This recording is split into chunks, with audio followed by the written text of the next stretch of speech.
Tony, last year you had the opportunity to visit Guinea-Bissau and a country in West Africa. Give us a better idea of where that is. One of the things I've learned in being in this ministry is that many people are not geographically literate. And that's not a knock. It's just the way it is. So tell us a little bit about Guinea-Bissau. Yeah. So for starters, Africa is not one country. It's about 57 countries or 52. Yeah, that's right. And so Guinea-Bissau is on the west side of Africa, kind of at the bulge. In fact, if you can look here on the map, it's right up here, right around the corner. So it's south of Senegal, north of Guinea, another country there. It's a very similar country, but it's tucked in between there, south of Senegal.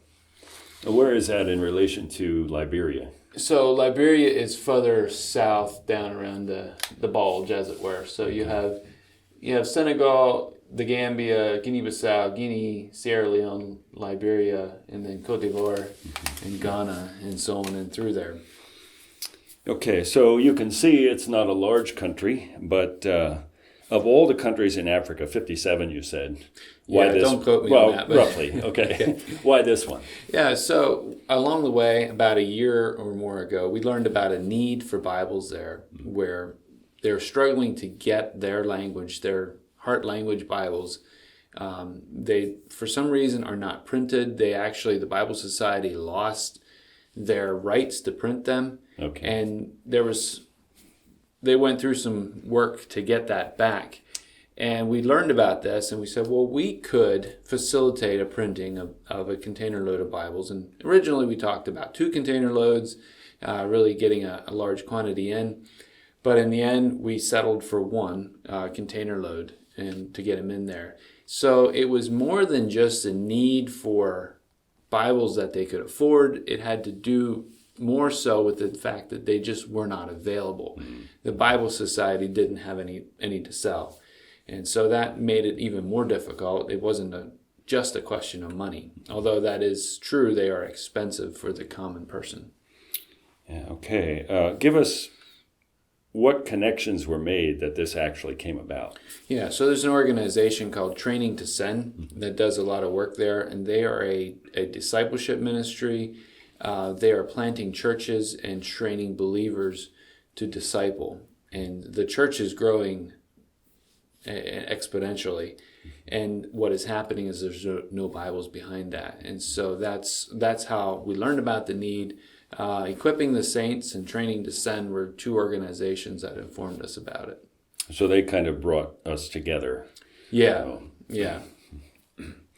Okay, well, tell us a little bit about the country itself. Maybe go back to the colonial period, because that has a bearing on the language and some of those things. And also, what's the population approximately, the language, and some of those other things? Yeah, I think it's a country of a little over 2 million, maybe like 2.5 million. Okay. The city of Bissau is I think where most of the people live.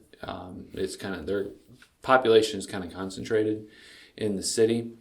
And it was a Portuguese colony, a slave trading port, so there's a bit of that in its history. Mm-hmm. I understand in the 70s there was a civil war that the rebels, if you would, pushed Portugal out. Okay. And it was a bit of a difficult war. They actually referred to it as Portugal's Vietnam. Okay, wow. So what is the process, or what was the process for actually getting into the country? I mean, is there a direct flight from JFK to, Guinea-Bissau or Bissau, the capital city? Yeah. You can get there, from what I understand, but you do a lot of hopping, mostly through Portugal, through Lisbon. And so we could have done that. The people we were traveling with actually preferred to go from JFK straight to Dakar, Senegal, and then take another short hop. And part of the reason for that was because it was easier. It was a little bit more expensive, but it was easier. And also they wanted to meet up with some people in southern Senegal in the city of Ziguinchor. So they were part of the ministry as well. And so you just wanted to connect with them. And so this was a Portuguese colony during the colonial period. Is the language still Portuguese? So it's a Portuguese Creole. And if you understand Creoles or pidgins, a Creole is a language, a foreign language that is learned from childhood. It's basically a native language, but it's a foreign language. Okay. And you already mentioned that getting Bibles into that country was the purpose of the trip, but there was more to it than that. So tell us a little bit more about the purpose of the trip. Yeah, so one of the things that we're finding is we need to verify what we're doing. And when we're sending Bibles out, we need to verify what's happening with them, where they go, the kind of people that are receiving them. And so what we wanted to do is follow this container up, because we didn't know the organization very well that we were working through, Right. which is Training to Send. And we did not know anything about the country and the people there. So we thought it'd be prudent to follow the container over and meet the people and just build a relationship. So for the most part, it was a relationship building expedition.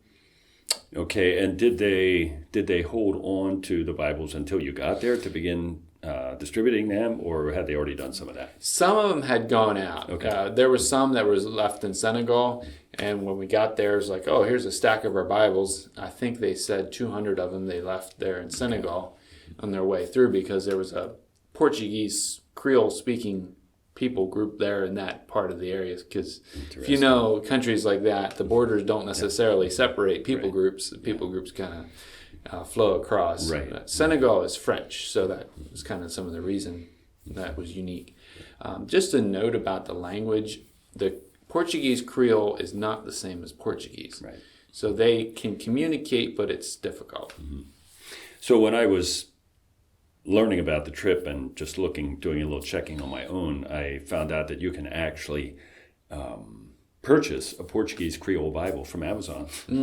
But they're, as you said, they're not available in the country for the average person to be able to access. So do you feel like you accomplished what you set out to do by going on this trip? Yeah, I feel like we did. We met the people that received the Bibles. We learned more about the need, which was part of our reason too, just to kind of get a feel for what actually is going on. And we learned that there were Bibles there available. We found out after we were there, they were a limited quantity and expensive, as it were. But it was a fairly recent shipment from what I understood. We had a little trouble. We kept asking the same questions over and over, trying to determine or discern what their supply really was. It almost seemed like we had more Bibles than the Bible Society did. So were those Bibles actually the Portuguese Creole, or were they just Portuguese? Well, I understand they were the Creole ones, but there was a small quantity that they had. And yeah, we basically dropped a 20-foot container in there with 17,132 or some odd number on it, but it was like right around 17,000. So in a country of more than 2 million people, that's just a start. Doesn't go very far. Right, yeah. So the primary purpose was to be there and observe the distribution, to make connections with people. You took along one of the members of our Canadian organization, and you also took a videographer. What was their reasoning or the purpose behind that? Yeah, so the Canadian organization, that was to bring them on board, to get them more involved, and to communicate a vision for what we're trying to do. Right. And the purpose of the videographer was twofold. It was to connect to an organization that he was part of, and he prefers to remain have that organization remain unnamed here. But that was part of the reason there, but also to document a little bit what we're doing so we can better communicate with our constituents. This is what happened, and this is what it looks like.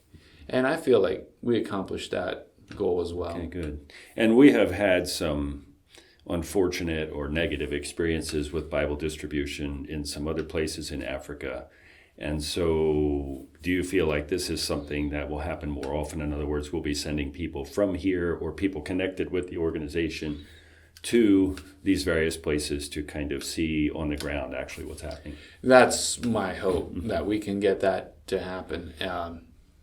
along with this trip, we found out we built our contact base a little bit broader, and we were finding that we would have some additional connections with the multiple organizations that were kind of connecting here on this trip, and where we could actually find people in different places and be able to verify some of our distribution. So one of the benefits that has come out of this is collaboration or networking with other organizations in order to provide some of that accountability or oversight. Is that correct? Yeah. Yeah. All right. So you mentioned earlier that Bibles were basically not available in Portuguese, Creole, and Guinea-Bissau. But even if they were, do you have any idea what it would cost the average person, a day laborer or whatever, to purchase one? Yeah, we asked that question, Okay. and Mateus, the one pastor there, they kind of discussed it for a while, and they came up with 2.5 days. Okay. So 2.5 days of wages Okay. would be what would be required to purchase a Bible. Wow. It sounds expensive. It is not quite as expensive as we have heard from some other areas. Okay. There was one particular area in Kenya where it would have been the farmer's entire season's crops. Wow. So Okay. basically his year's wages would have been, they said season. So some of those areas they farm year round. Right. But Yeah. at least a One crop. good part of his earnings. Yeah, that's amazing because of how cheaply we can buy them, and also how reasonably they can be produced. Do you recall what the cost per copy was? I mean, like to have them printed, shipped, and in the country? Yeah, so the cost of the Bible itself was right around $2.78. It was just under $3, and then until we had the shipping and all the customs and everything on, the price was over $3.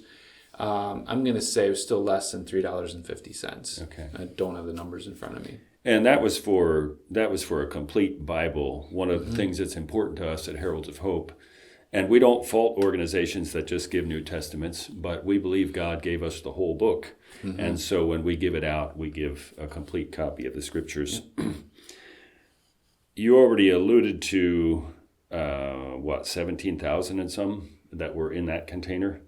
And where were those Bibles printed? Where did they come from? India. So In they India, were printed okay. printed by an organization in India. Okay, and could they be shipped directly? I mean, it's a coastal country. Could they be shipped directly into the country?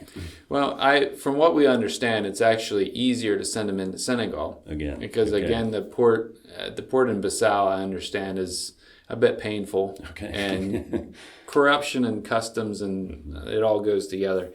So this particular load was sent into Dakar, Senegal, and then shipped by land down into Guinea-Bissau. Say they would put the container on a frame and trucked it Yep. in. Okay. Yeah. All right. Interesting. So obviously on a trip like this, you have lots of memories. You've had lots of new experiences. First time in the country, and so on. So what is one or two things that you'll most likely never forget about that trip? Yeah, so I was thinking about this one quite a bit. And the first one I'll say is I had the privilege of preaching on Sunday when I was there. And observing a congregation where I want to say maybe 20% of the congregation had a Bible. And you could see where they were because when the scripture was being read, their heads were down and their neighbors were looking as well. Okay, interesting. And so you could see where the Bibles were. Mm-hmm. And you could see where they weren't because their heads were up and they were looking at you. Yeah. Then after it was over, we distributed Bibles, and all the main members of the congregation received a copy and then some around there. The church was full that morning. It was so full that people were standing outside the windows looking in. Okay. And afterwards, the pastor said, now the whole congregation has a Bible. And I was like, wow, that was worth the trip right there. For sure. And there are many things I can think of like that, but that one stood out to me. The other one, I almost want to say it's humorous, but it wasn't. It's probably more humorous looking back. But the first morning we were there, I woke up to a sound that my brain didn't connect with what it was. I was picturing dump trucks going over rumble strips or potholes and construction equipment until I realized that sound just doesn't fit. And finally, I woke up the rest of the way. I think jet lag had something to do with it. I'm like, what am I hearing? So I got out of bed and kind of stumbled out to the main living area of the guest house we were in. And I said to our main leader there, the person leading the group from training to send, I said, what am I hearing? He said, it's military, you best get ready.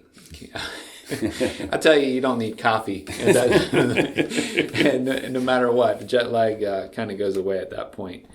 And so that was later it was called in a coup attempt. It's kind of hard to discern, what exactly was going on. But one part of the military was controlled by the parliament, and the other part of the military was controlled by the president. And they had arrested 2 members of the president's cabinet, and they got to shooting at each other. Okay. And apparently that's somewhat regular occurrence in that part of Africa, like Niger and Sierra Leone and Senegal. They all have their stuff going on right now too. And so that was a moment that I realized that, wow, this is not violence this is not a movie. Mm-hmm. Real people died. Not a video game. Yeah. No. And it really struck me on the way over. Looking over people's shoulders and seeing what for movies they're watching on the airplane and stuff is like, this stuff is really violent. Mm-hmm. And then I'm sitting here realizing that people are getting shot. Mm-hmm. That's what's happening. Mm-hmm. And it was kind of a moment of real introspection, I guess you could say. Like, this is what's happening. This is unnecessary, And here you have the scripture. Christ can change that. Mm-hmm. And it's like, how badly we need Christ. Right. Amen. And so that's something that I've been thinking about. And that, probably that one event has impacted me. And I still think about waking up to gunfire, AK-47s and 50 calibers and probably some RPGs going off. And it was about 3 miles away. We were never in any real danger that we could determine. Mm-hmm. And then by 10:30 in the morning, we were going down the road. It was all over. To distribute Bibles. Yeah. I guess it was over. We don't know. The president apparently cut short something he was at. He was at the climate change thing. Oh, okay. And he came home early. So he came home and took care of matters, I guess. Right. But yeah, that was just a thing that happened, and I think we all just realized that, whoa, we're not in Pennsylvania anymore. These are not deer hunters. This is real weapons. Right. Yeah, so you had mentioned earlier 17,000 Bibles, or we talked about this, 17,000 Bibles, a population of over 2 million. Any plans for sending additional Bibles into Guinea-Bissau? Yeah, we are working on another shipment, most likely this year yet. They have been distributing them quite rapidly. 5,000 of them went out in December. And just the last 2-3 weeks here, another 2,500 or 3,000. I'm not quite sure on the number. So if you do the math there, there's probably about 10,000 left. Okay. I think they'll be gone pretty soon. Pretty quickly. So similar amount. I mean, like the container that was sent, was that full, or can you get more in? I don't think there's much more room. Okay. I think it was a full container, and that's what we're looking at doing again. One thing we want to do, I mean, sure, we could send maybe 3 40-foot containers. Right. But what I'm also determining a little, and this is where you go and visit and you get the feeling, but it seems like giving them the right amount with a pause in between probably is going to be more effective. Right. If you give them too many, you can pretty well get wasteful with it. Right. And so this way, I think it's probably a good sustainable stream to be effective. Right. So we've been sending Bibles to a lot of countries, or purchasing Bibles in the country or nearby country. You said these came from India. But this is the first shipment to Guinea-Bissau. So how does that fit in the overall Bible distribution plan that Heralds of Hope has? Talk a little bit about what the goals are and maybe the numbers long term. Yeah, our desire is to be effective with it. Right. You can always throw money at it, and somebody will always receive it. So we want to be effective and make sure the Bibles get to the right people and that there's not a lot of waste along the way. It probably can never make that system perfect, Right. but we'll shoot for trying. Right. Let me interrupt you there because you talked about that distributing the Bibles to the proper people. You saw something happen there on the ground when you were in Guinea-Bissau. Tell us about that. Yeah, so I'm assuming you're thinking of the checking if they can read. Yes. So one of the things that was very important to some of the brothers that were distributing Bibles is that it only goes to believers and it only goes to those who can read. So there were two incidences where some, I believe it was unbelievers, were trying to get a copy of the Bible. And then one guy was just insistent that he gets a Bible. And it was getting a little tense for us. We didn't know the language, so they weren't talking to us. And the one pastor was insistent that he doesn't get one.